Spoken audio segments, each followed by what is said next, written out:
Welcome back to Instabills, everyone. I hope you guys are having a blessed day again as we sit on a pullback here after a gap up from CPI coming out lower than expected. Continued on with this gap up, now on a pullback. Will we possibly continue on with this pullback, possibly retest our 8-day here? I'm going to go over exactly what we're looking for from here. Hit the like button if you enjoy, subscribe if you are new to the channel, and if you are a day trader, if you're looking for pre-market news, major volatile movers like we mentioned here with PRFX, looking for a possible continuation on confirmation, mentioned this on a spike under $10 here, a very nice spike that we had in continuation, over a 60% breakout on the day. Again, one of many movers that we mentioned throughout the week.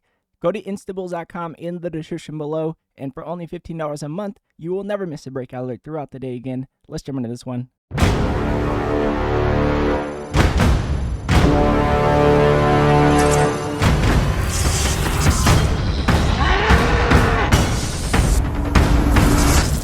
So jumping into the SPY with you guys here again, looking at our daily candle structure as we anticipate what we're looking for going into this next week. Again, as we sit on a pullback here after a gap up, what we are cautious of is any possible continuation below our close here at 449, 450. Again, our key resistance that we mentioned that we would not be heavy to the upside with if we did spike above, and we would have that possible intraday pullback here from, and that's exactly what happened. So again, if we do possibly jump back above 450, we could possibly overextend higher, sure, but in my opinion, continuing to look for any possible short below 450 will be plausible here, in my opinion. The reason why is because our 8-day is curling over here. We are leading into our next Fed rate hike into the next following week.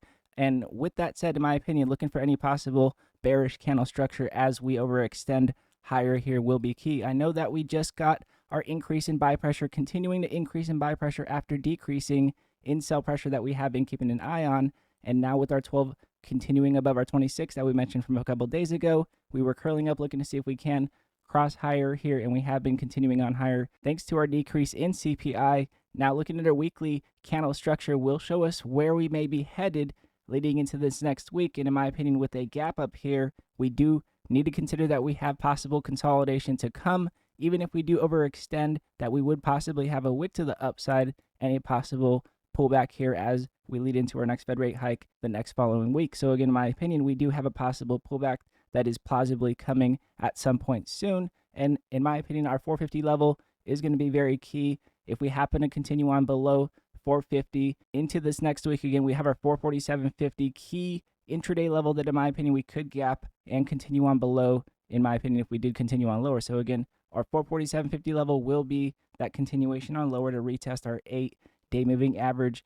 But again, as we have an overall picture of bullish momentum, we want to make sure that we are cautious on playing to the downside, even short term, as we do lead into data. So again, back to our weekly candle structure, sitting on a gap up, definitely cautious to the downside here. But if we do continue on below 450, below that 447.50 level, in my opinion, we could have that continuation on this pullback, again, leading into our Fed rate hike into the following week. Currently increasing in buy pressure on our weekly MACD, definitely cautious to the downside, but very much considering that a pullback is plausible and that we do need consolidation after a gap up, just like we had prior after a gap up. Looking for more proof of concept will be key here.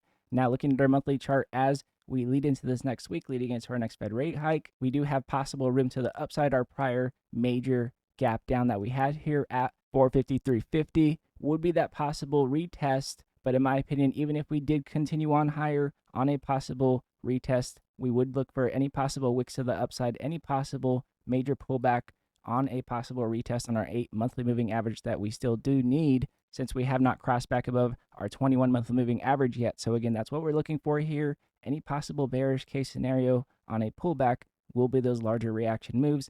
Any overextension higher will be looking for any possible bearish case scenario. Again, even if we overextend, like I said, even continuing back lower below 450, below 447.50 will be that possible cool down leading into our Fed rate hike into our next week. So again, that is what we're looking for, in my opinion, from here. Now, again, with that said, if you are a day trader, if you're looking for pre-market news before market open, major volatile movers like we mentioned every single day in the Instabills room, our major runner of the week this week was ELOX. Mentioning ELOX from pre-market at $5.98, continued on higher above our $6 psychological level here, all the way to $9.89 on the day.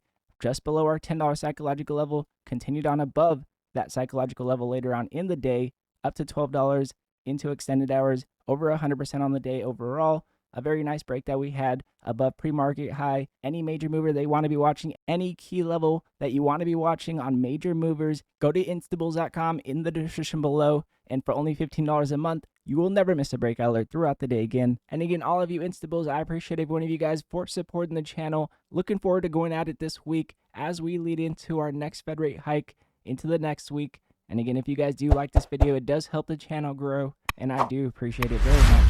And again, God bless you all, and I'll see you guys in pre-market.